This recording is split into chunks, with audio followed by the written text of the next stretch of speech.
From my novel, Beautiful Garbage. It was the winter of '84. I would come into the city on Amtrak, spend the night at an after-hours club if I had to. Not that I knew anyone by name. He could always be found on Christopher Street with an aluminum tray of poppers. She was the fag hag who danced on the piers with the drag queens blasting Africa Bambaataa from boomboxes. He was the guy in the Pierre Cardin suit who still believed in disco.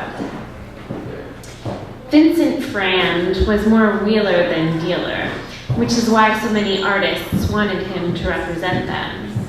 He was a man who dyed his hair, his eyebrows, and mustache deep black, and had thick, wet lips that never stopped moving.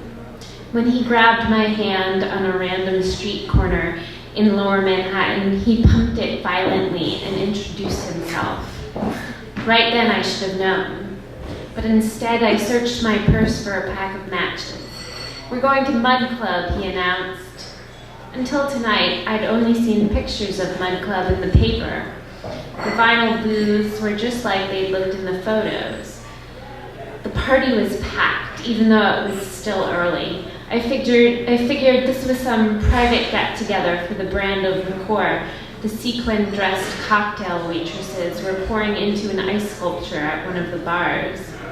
"Stay close, baby," he said. "Can't hear a word you're saying." People were pressed up against the velvet rope that blocked off the seating area, and there wasn't an inch of space on either side of the crowd. The next moments were a swirl of introductions and the rub of unfamiliar bodies matched up against your skin. Champagne bottles were popped, glasses clinked.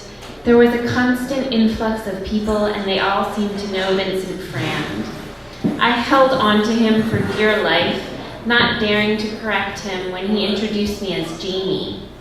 I was the girl who nothing happened to. But I wasn't going to be stuck in the suburbs with no imagination like my mother. "I've only just met her," he shouted to someone called Steg, a tall, tattoo-covered guy with a silver ponytail down his back. "Found her right across the street. You know how I'm always losing lighters." I lit his cigarette. I said it like I'd accomplished nuclear fission. Vincent Frand laughed. "Isn't she adorable? Adorable is the word of the day." When I smiled, two little girl dimples popped out on either cheek. I was surprised adorable even fit into Vincent Frand's vocabulary.